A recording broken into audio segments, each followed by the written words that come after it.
Welcome, everybody, and thank you very much for coming to the first DIF Hospitality and Travel SIG webinar. This is webinar 01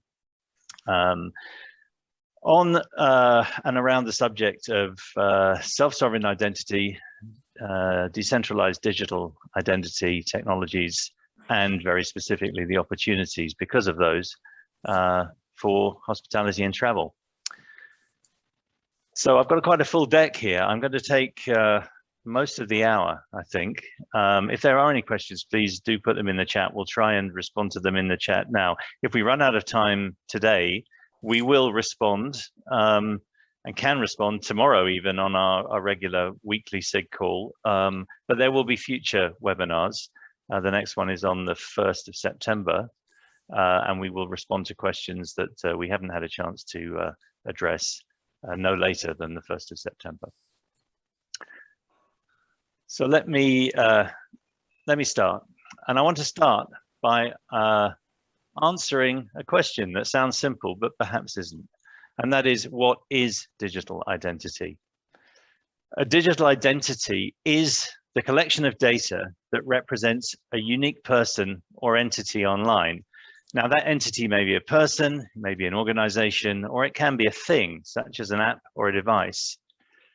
Digital identity is therefore a collection of rich data, which to be useful needs to be first represented by a digital identifier to identify the subject of the identity, and then trusted by the receiving party.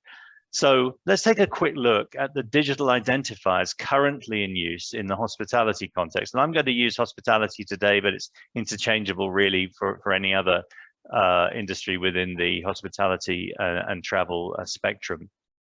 And we'll look at these identifiers used in the hospitality context and the digital identities behind them. And we start with a simple mental model showing our relationship to our customer. We would like to believe that we know our customer, or at least the most loyal and frequent of them. And this model clearly implies this intimacy. But the structure of our industry and the considerable presence of travel intermediaries makes it difficult for travel providers to have good visibility of the arriving customer. Add to this the widespread use of easy and simple to use federated identity mechanisms provided by large social media and search companies, which very clearly benefit financially from the provision of this so-called free service. And travel providers are further distanced from the arriving customer. And somewhat jokingly said, is Facebook cyberpunk really my customer? But it is really not too far off that. And when the arriving customer walks through the door to our hotels, the customer reasonably expects that we will know them. But there are two problems. A single customer has multiple identifiers, can have multiple identifiers, most probably does have many identifiers, and none of the identities behind those commonly used identifiers can store and present the digital data that we need, passport, loyalty number, and payment methods, for example. And this is why, in part, travel intermediaries exist as a proxy for the digital identity and profile of the arriving customer. And they do store just enough profile information, name, address, payment, for example, to be convenient for the customer, which is just enough convenience to keep the customer coming back each time, because convenience is, in effect, a digital drug. Travel intermediaries are therefore identity controllers and providers, and they use that identity and the convenience it provides to the customer to control the sales funnel. And it's not as though hotel direct sites work much better. Hotels use the same federated identity models plus a loyalty ID, but do this only for a small percentage of customers. Most of the arriving customers remain anonymous as they travel through the sales funnel, even though they might want the receiving hotel to know who they are. And with every year, as more of our business is transacted online, possibly all of our business, the customer is increasingly obscured from view. And this is important, is not a model that works well for the travel provider, but it also doesn't work well for the customer. Travel providers need a better identity toolkit with which to compete, one that affords a much better visibility of the customer. Such a possibility has been unavailable until now. And this is the opportunity for self-sovereign identity and decentralized technologies that enable SSI for hospitality and travel. So what are we looking at here? It's an identity referenced by a single identifier that is self-owned for life, referring to a rich store of information that the individual wishes to create and share or receive and use. This information that we might call a profile can include many things, such as static information, name, address, preferences, credentials. It can include payment methods. It can include passport and driver's licenses, loyalty cards, boarding passes, hotel mobile keys, rental car keys, travel and health passes. Much of this information is represented by things we call verifiable credentials and claims. A driver's license is a verifiable credential. So is a payment method, for example. A claim that you might wish to make is that you are old enough to qualify for a senior citizen discount, or that there is enough money in your bank account to pay for something. These things we call zero knowledge proofs. The important thing about both verifiable credentials and ZKPs is that the receiver is not required to contact the issuer to verify them. There's no phone home needed. The decentralized public key infrastructure is the mechanism that provides proof sufficient to enable the required trust. And lastly, there is one profile for the individual, and this profile and the associated storage contains much information that is not specific to hospitality and travel. And that's the way it should be. So you can think of the profile decomposing into personas that contain only the information relevant for a specific purpose. For example, a profile for hotel stays, or one for air travel, or one for medical. At least that's how we think this will work out. So where is this profile stored? And this is where we start talking about diff terminology.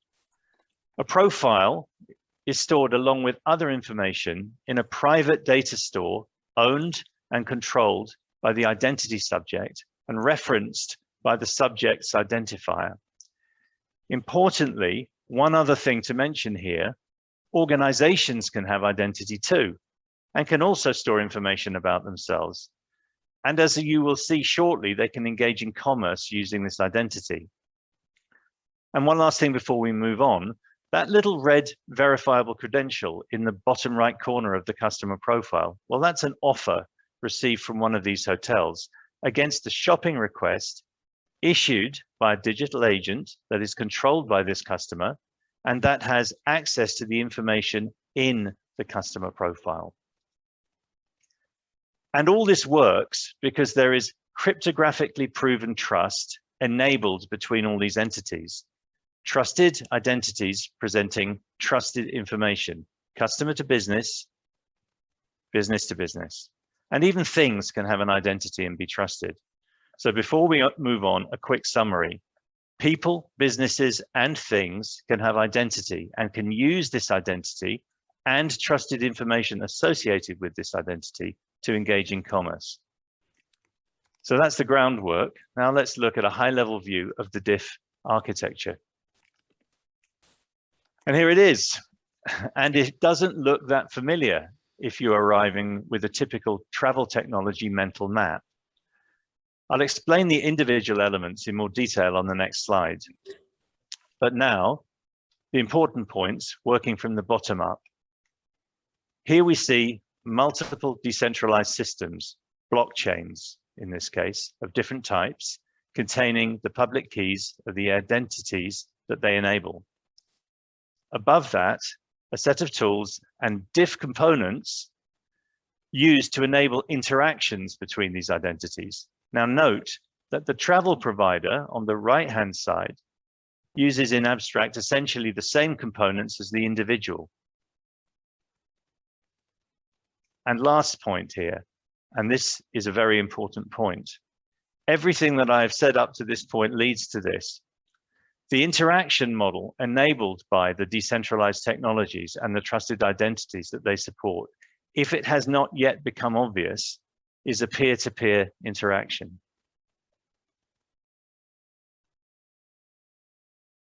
Now, there are 4 principal DIF architectural components, and I'm going to go through them, some in more detail than others. And again, starting from the bottom up, decentralized systems, we refer to them as decentralized systems, but for the sake of this talk, we're going to just refer to them essentially as blockchains today, or ledgers. And we'll talk about the properties. They are decentralized by definition. They are immutable. When you write something to the chain, it is written. You can't unwrite it. They're chronological. They store and timestamp actions against the record.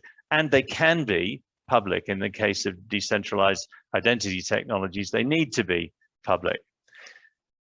Moving on from that, the universal resolver, which we call a W3C universal resolver, fulfills a similar purpose to the Berkeley Internet Name Domain in the DNS system, if you're familiar with that. And that is the resolution of identifiers. But instead of resolving domain names, the universal resolver resolves self-sovereign identifiers, which we call DIDs, and it retrieves against those identifiers associated information, such as service endpoints and cryptographic keys. And we find those in the thing we call the DID document. And we use these for communicating with the entity referenced by the DID, another person or a company, for example. The universal resolver performs these tasks to enable the basic building blocks of a self-sovereign identity world. Now, Identity Hub. This is something quite unfamiliar to a lot of people, but hopefully it will become fairly self-evident where it's necessary. This is a mesh of replicated off-chain personal data stores controlled by the owner of the DID, the subject, which allows storage of sensitive data such as profile data, official documents, contact information, and much more. Offers, for example, that little red verifiable credential as an offer, that was stored in an Identity Hub. This data store is fronted by standardized APIs that you can think of, maybe collections, for example, different APIs for different types of data, profile information, and permissions. And importantly, the data model within the Identity Hub, it does not have a fixed schema or a set of data to support. Instead, hubs follow a semantic data model in which each piece of data self-contains all the metadata necessary for interactions. And lastly, the individual data elements that are stored within the Identity Hub are allowed to be shared through a granular control through permission grants. So you can get access to very specific things, for example, a passport ID, rather than you don't need all of the information on the passport. That's really what that means. And lastly, the user agent. And the user agent, I think, will be familiar. It's really a digital wallet, but it's an identity wallet, and today commonly found on a mobile device. Let's look a little bit more about the Identity Hub, because this concept, as discussed on the previous slide, is central to much of the work that the H&T SIG is currently undertaking. So it deserves a little bit more examination. Without an Identity Hub or similar storage location for rich personal information, there would be little information beyond the identity itself and some simple verifiable credentials to share and use. Now, I don't go around every day showing my passport and driving license to people, for example, but I do describe myself, sometimes commercially, who I am, where I live, what I like or don't, how I can pay for purchases. All this is part of my digital life. And for those scenarios that add so much to the potential of a self-sovereign digital identity, we need a place to store information about ourselves and our lives. And in DIF terminology, this space is called an Identity Hub. Now, this is work in progress. It's early stage development of core technology. So it's rough around the edges. It's a mixture of competing ideas. Nevertheless, important work is now underway to bring this concept to life. The work is being done in a joint DIF W3C workgroup called Secure Data Storage. And I thought it might be useful to quickly review the workgroup charter so you can see what's happening. The workgroup charter says the workgroup exists to create one or more specifications to establish a foundational layer for secure data storage, including personal data, specifically data models for storage, API, access control, synchronization, and a minimum viable HTTP-based interface compatible with W3C DIDs and VCs. That work is underway now, and it's moving forward fast. So we talked about decentralized identity, but who's who in decentralized identity? Let's try and zoom in and position DIF and position the hospitality travel thing and understand who's playing in this space. We've mentioned W3C and DIF, but there are others, and it's a large community, in fact, and much of it is open source, coordinated under the Linux Foundation. And here are some of the consortium players. The Hospitality and Travel SIG, HNT SIG, is organized under DIF, but in fact there is a considerable ebb and flow of the same companies and people across all of these organizations. In fact, it's a large community, very large, containing perhaps 1,000, maybe 1,200 odd companies engaged in the effort, maybe more. And these are companies who, for the most part, well, they're all working on foundational technology, and very few of them will have had any exposure to hospitality and travel so far. Now, the community is large, but its supporters are larger still. Many governments and agencies of government worldwide are actively supporting the development of decentralized identity technologies, very often through direct monetary funding of early stage tech development. Now, why are they doing this? Because they understand the enabling power of digital identity and want to ensure that the benefits flow to their citizens and businesses. And I want to call out 3 different projects out of 30 at least that are currently underway worldwide. Number 1 is an EU-wide digital ID for 450 million EU citizens based on decentralized digital ID technology and enabling SSI. And this is something that was announced at the beginning of June. It's underway. It's a project over many years, but it will result in each European citizen having a decentralized digital ID. The second one is from the United States. This is a DDID research project sponsored by the Department of Homeland Security to develop an alternative and maybe a replacement for the trusted and venerable social security number that is so widely used in the US.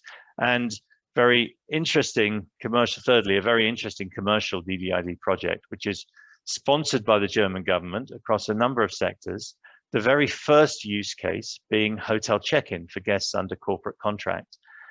Now, we have discussed this use case and with participants of this project on the HNT SIG before. This use case is now live in Germany with 120 participating hotels. And hotel check-in for corporate customers is just the first opportunity, just the first use case. There will be many that will add to the richness of this project. And quickly, 2 centralized digital ID projects making their way to market. Centralized, not decentralized. One from finance and one from travel. So why are these interested? Why are we interested and why are we talking about these? Well, because both of these companies, Amadeus with its Traveler ID product and MasterCard, have obviously identified digital identity as a commercial opportunity. And both have also publicly stated their interest to follow, possibly to migrate to decentralized digital ID technologies when practical and available. Now let's look at DIF, the organization under which the Hospitality and Travel SIG is formed. DIF does 3 things.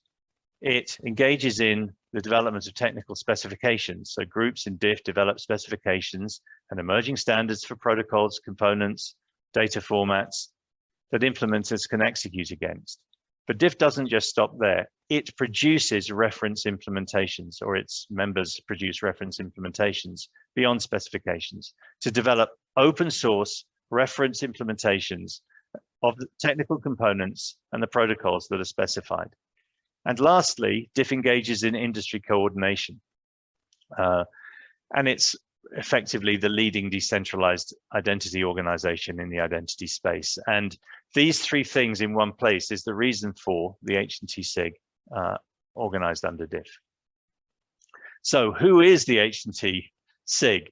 Well, we are a special interest group under DIF, and we created to advance the adoption of self-sovereign identity and decentralized digital identity technologies across hospitality and travel. And we were born out of an effort by a small group of H&T technology folks to imagine a technology infrastructure for hospitality and travel that is free of this kind of mental and technical constraints of the past, and one that embraces future technologies and provides capabilities to address, importantly, two of the fundamental challenges that those in our industries grapple with every day, and we've become so accustomed to we don't really think about it, which is how best to merchandise our products to our customer and who is the customer. We currently have about 30 to 35 participating companies. Most of the participants from those companies are travel providers, CIOs or CTOs, travel tech supplier, CEOs perhaps, and consultants. So it's generally a fairly high caliber participation, and we can get things done. So why the SIG and why now? That's what it is. Why now? Because this is an important point, because decentralized digital ID technologies are, in our view, a once-in-a-generation disruptive technologies, and we want to get in at the early stage rather than just wait until products emerge that may not meet our needs. And the obvious commercial opportunity is to be first to market. But for some, it's simply because self-sovereignty over digital identity is the right thing to work on. And lastly, note the timeframes here for similar generational leaps to take hold. And let's just examine these here. TCP/IP, 1974 to 1982, roughly. Moving on a decade. HTTP in the browser, 89 to 97. GSM and mobile, 93 to 2007, so longer. And I believe of equal importance, we believe of equal importance, decentralized digital ID, which enables decentralization, which enables peer-to-peer interactions, which we will discuss in a minute. Let's give it 2018 to 2030. So you see where we are. It may arrive more quickly, earlier, it may not. But even if it did take 12 years, it wouldn't be out of context with these three other really pivotal foundational technologies, which, of note, all of these efforts were enabled by community developments, all of them, including TCP and IP. And that was open source before open source existed. So what are we doing? We're engaged on use case development currently. We have completed 2 use cases so far, with more in the works. And we're organizing this work from 4 teams targeted at specific subjects. So if you have any interest, please download our cases from the H&T SIG site. And I think Doug will probably put the link in the chat as we speak. The 4 teams are verifiable credentials and offers, travel change and disruption, know your customer profile and loyalty, and government sanctions credentials. I won't go into great detail about what each of these teams does. That is the subject of follow-on webinars from here. If you do care to, and I hope you do, download and read the first 2 use cases, which are from the VC&O team and the travel and the KYC profile and loyalty teams, you'll get a very clear understanding of what they're doing. These are fairly detailed cases. They represent, they describe a very, very interesting future. So I encourage you to download those use cases if you can. But we're not stopping there. There will be more use cases and more use case teams, I'm sure. One of the things that we're doing with the government sanctioned credentials team is we have done an endorsement of the Good Health Pass, a collaborative interoperability blueprint for interoperable health travel passes. We've made recommendations, and we hope that we will be working with GHPC under TOIP, Trust over IP, to extend hospitality and travel sector coverage beyond international air travel. Now, if anybody is interested in this effort, please do contact me because we're looking for participants. So that's what we're doing now. Up next, we're going to be working on profile, including sharing and how it's shared, and profile schemas. We're going to be working on payment. We're going to be looking at transactions and how they can best be represented contractually, offers and organizational identity. These are just some of the things that we're doing up next. So there's quite a rich board of opportunities here. Now, that was the why, the what. Now, what about the why? The important part. Benefits for travel providers. I've organized these into 4 parts. Customer data, product shopping and offers, customer communication and finance and admin. And let's just start with customer data. Self-sovereign identity and decentralized digital identity allows customer data to be organized such that travel providers can receive current, accurate, and permission data with each reservation. So every time a reservation is made, you receive exactly the information that the sending party wants you to have about them. And it simplifies and can directly reduce regulatory compliance in GDPR and CCPA, because if I've sent you my profile with a reservation and I said you can use it, I have automatically given you permission for everything that I have sent you. And it will reduce the need to, or eliminate even the need to store identity and passport details, because I'm giving it to you every single time. You don't need to store it for my reuse. And it will, we believe, eliminate the need to store sensitive credit card details, which is a real pain for our industries. And that it will also allow, we hope, and this is an area of future work and investigation, but it will allow us to access customer data even for reservations that arrive through indirect channels, online travel agents. Let's talk about product shopping and offers just quickly. Consumers can search the universe of travel without being forced to use an OTA. They can receive personalized rate quotes based on product requirements that they provide. I want a hotel with a gym. I want a hotel with a high floor. I want vegetarian meals based on my preferences, but also other attributes such as my memberships that I might have, age, affiliations. I'm a member of the Hilton loyalty program. I'm now shopping in a Hyatt, and you should recognize that I'm high tier in Hilton and give me some benefits for that recognition. Customer communication is a very important one. We often complain in hospitality and travel about not being able to communicate with the customer prior to arrival. This is a real big issue. Here we have permissioned peer-to-peer open messaging channel to customer, and I'll explain that graphically in a minute. And lastly, behind the scenes, in finance and admin, easy reconciliation of post-stay data with reservations across all entities. And this will simplify refunds, corporate account measurement, commissions, expense reporting, etc. So there's quite a significant 360 degrees of benefits for travel providers here. And we're only beginning to scratch the surface at the moment. So where to start? DDID, fortunately, decentralized digital ID tech does not replace existing travel provider tech. It's additive and can be added to the typical travel tech stack, at least for proof of concept evaluation.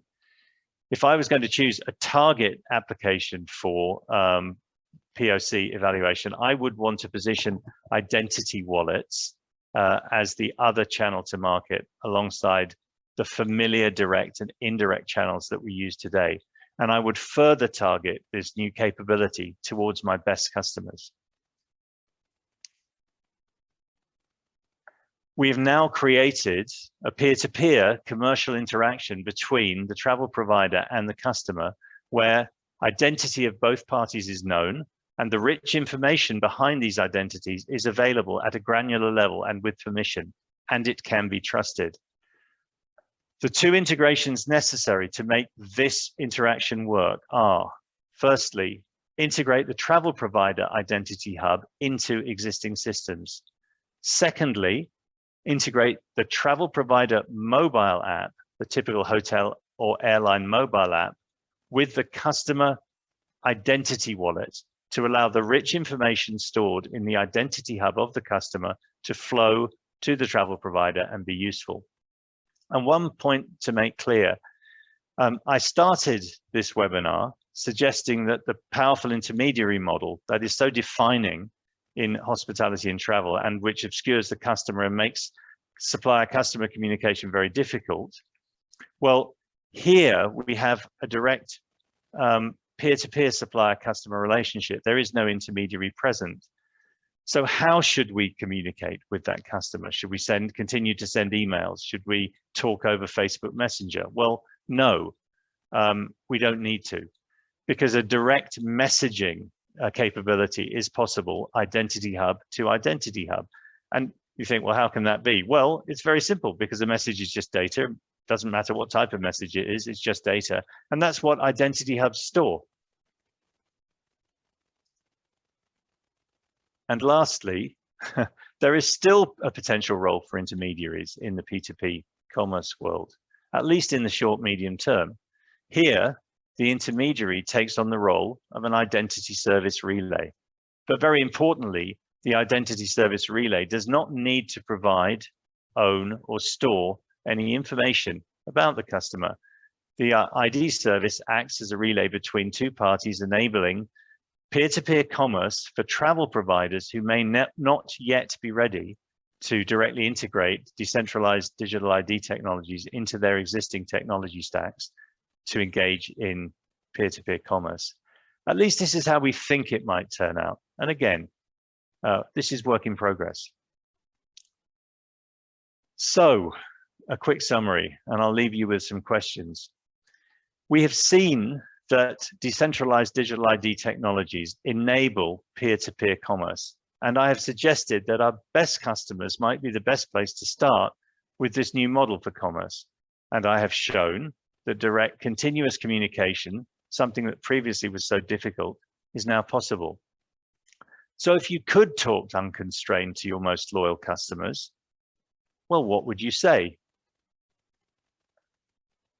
Would you sell them the same product, one that is largely defined by the third-party channels through which it is sold? And no doubt there will be some debate on this, but I think I'll give you some examples of what I'm talking about in a minute. Or would you innovate to construct new products better suited to the target market, one that you can reach through now a different channel?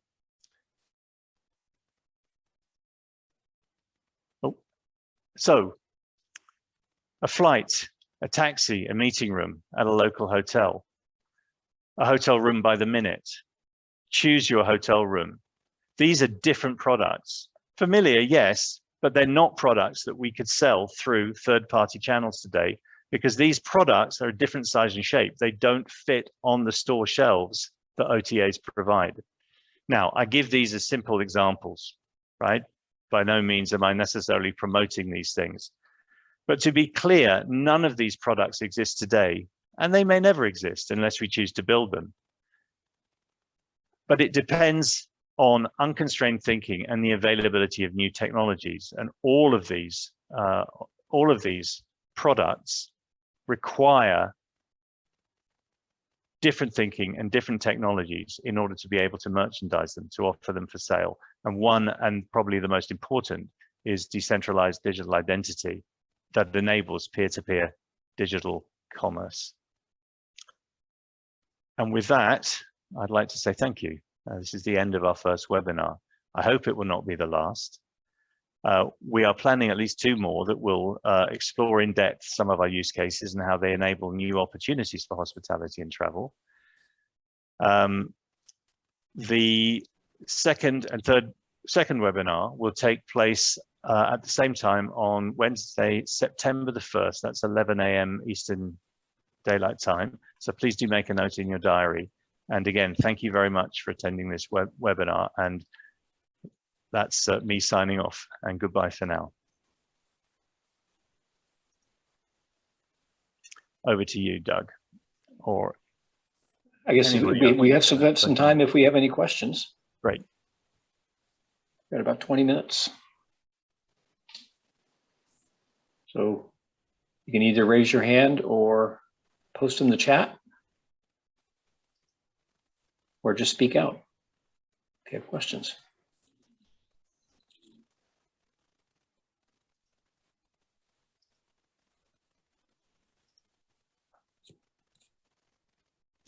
I'll go for it. Hi. Attributes. I know I sort of dropped a couple of sort of thoughts in the chat over the weeks, etc. And stuff like inclusion, obviously from an economics perspective, i.e., if you appeal to more people, your demand goes up, and hopefully your yield and price goes up. So, and it's a sort of sensitive subject in terms of inclusion, accessibility, all that sort of stuff. We've sort of talked a little bit about sort of representation on this working group. So I guess, are we comfortable, I guess, that we've got representation and inclusion, A, within the working group, and I guess B, in terms of the outputs, in terms of taking it out to the wider ecosystem, particularly around accessibility and inclusion, not only from a physical accessibility perspective, but obviously across the whole D&I space as well. Just some commentary around that, I think, perhaps would be just useful.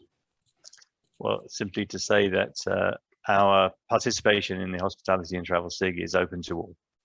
There is no membership required, there is no payment required, there is no sign-up required. There is just simply interest and participation, contribution. So everything that is produced by the Hospitality and Travel SIG, everything that's produced by DIF is available in the public domain. It is available under open source licensing. It is available, anybody can pick it up, even if you haven't participated in the development of these specifications and core technologies. So it's difficult to answer, is it open enough? We may not have done a good enough job of publicizing it, and certainly I can think of some of the communities that you reference that may not be participants currently. That is probably simply because we do not have access to those communities. If you do, then please invite them to participate. They will find an open door. Yep. Okay. Excellent. Thank you. Thank you, Colin. Nick, I had a question about a detail on one of the slides, kind of in the first third of the presentation. Yep. It was a slide where you had hotel or hospitality and travel suppliers on both the left and the right side, and charts depicting the interaction of the DIDs between them. And I'm wondering if it would be helpful to the audience if we broke down the nomenclature of the DID identifiers under each of the travel suppliers on that slide, where in fine print you had DID S and a long number, or DID ION and a long number. Okay. So that people can understand what role that identifier plays. I'll see what I can. I'll see if I can pick it up. Just carry on talking. Yeah. So. I should have tried to capture the slide number or something. Yeah. Thank you very much. So the one you're referring to is what is an identifier, a decentralized ID, and if I could find my Zoom and share my screen, I would be able to tell you. So just one second. Here we are. I'm now going to share a screen again. And I'm sharing that one. So hopefully you can see this screen. Yep, that's the one. That's the one. So yeah, let's just talk about identifiers, right? The most common one that we think of today being, sorry, let me just stop this. The most common one that we think of today being an email address, all right? An email address is an identifier, but there are others. A passport number is an identifier, a social security number, so on, is an identifier. Well, here's a different type of identifier. Is under each of the hotel names, or even in the customer profile, and it's a sort of universal format. So DID, in this case, DID, which specifies it's a decentralized identifier, ION, which specifies a method, and then an identifier associated with that method, a unique identifier, an address, basically. So what that says is, this is a decentralized identifier. We use the method associated with, in this case, ION, but it might be Sovereign, and I'll come back to what those are in a minute, or Ethereum, to locate the decentralized ID on those chains and to retrieve from those DIDs the DID document, which provides service endpoints and cryptographic keys. So ION, SOV, and ETH are simply names of decentralized identity networks. Sovereign is an identity network based on a blockchain that is specific to decentralized identity. Ethereum, I think you probably know about more general purpose, but there's decentralized identity on Ethereum. And ION is a layer 2 network, identity network, developed on a protocol called SideTree, which was developed in DIF. It is a Microsoft network, but it is open source. It's available to others, or SideTree is open source and available to others. The Ethereum implementation is the thing that's referenced here.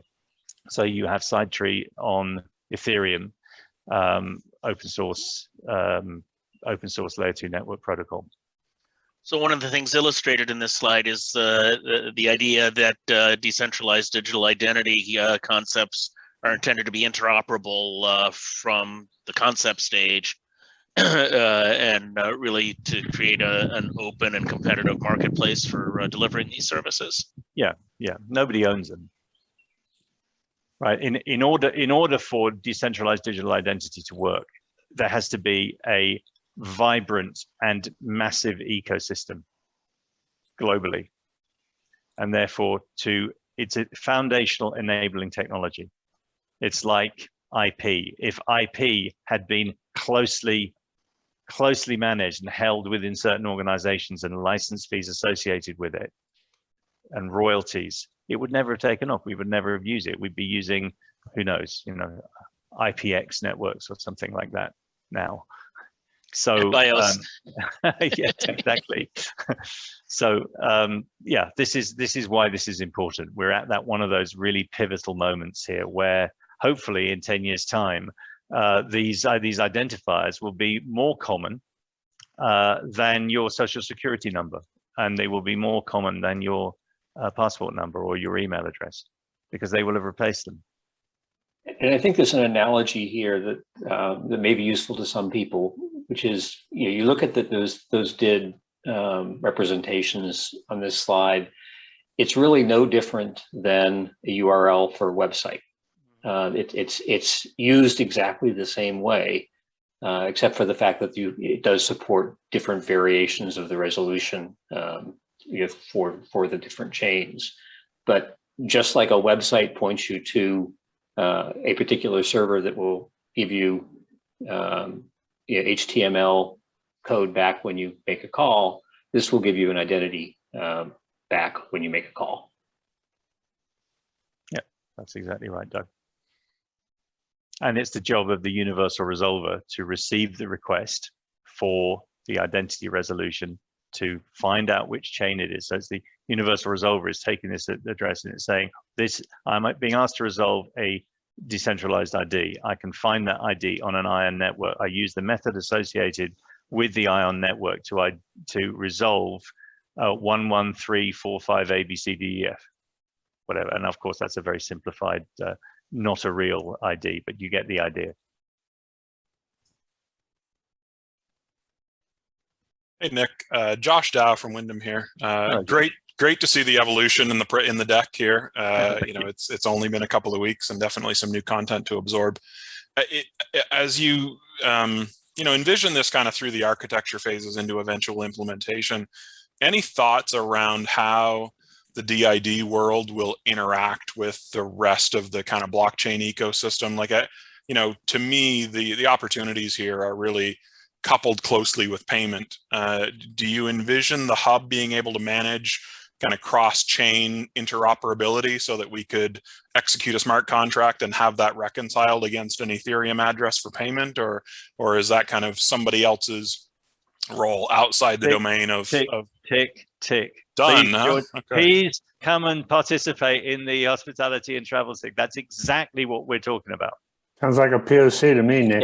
Yeah, that's exactly what we're talking about, Josh. Thank you very much for mentioning it. That all of the things that you discussed will be described in our use case. Are described in our 2 use cases that we have now, and will be discussed in the next webinar. And there's a lot of discussion going on within DIF right now as well about how to get interoperability on smart contracts across chains, because right now that doesn't exist, but it's recognized as a need. So it's a watch this space area, and we're assuming it will get solved. We don't know how yet. Yeah, very good. I'll certainly be watching the space, I promise. Very good, thank you. Yeah, just one sort of cautionary note, a little bit. Working with early stage core tech is a kind of unfamiliar thing for those of us in hospitality and travel, because we're used to working with technology that's just gone through its first V1 release cycle. That technology is, if it's based on new tech, is probably sort of been 5 years in the lab before it's out there on the street in V1. And here we're working in the prior to lab, we're working at the early stage core early stage technology development in specification and POCs. So yeah, there's some time before we get to V1, but it's a great privilege because we have a huge opportunity here to influence and describe our need. And I would humbly suggest there is probably no other industry that is better positioned to make real use of these technologies because we're in such specific need.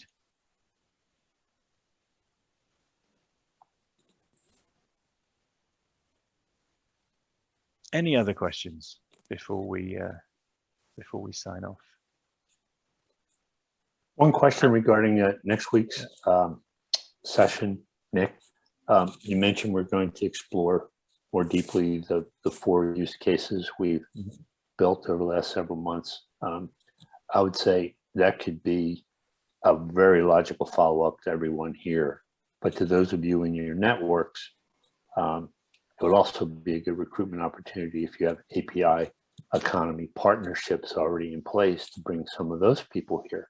So it's a bit of a public service announcement for our SIG here.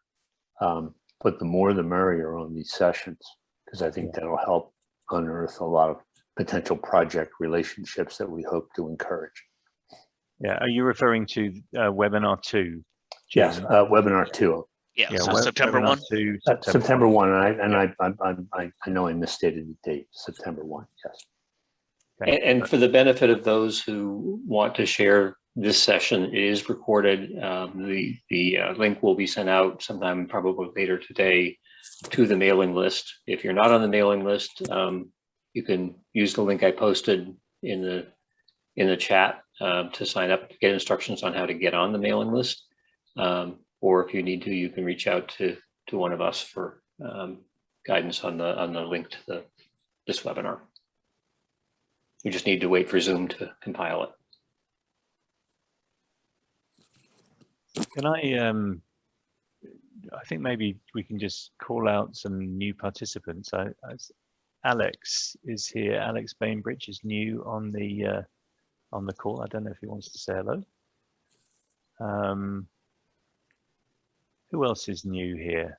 that we haven't seen before. Ian, have you been here, Ian Waters, before? Yeah, I think so. Hi, Nick. Ian here from Hello, Condatus.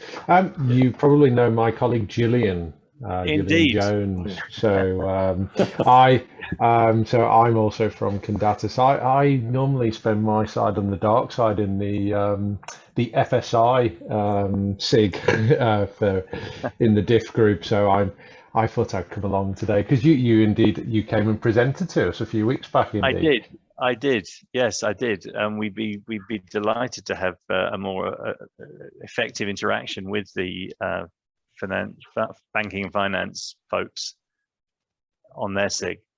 I've been talking with Paul. I'm hopeful we can get something around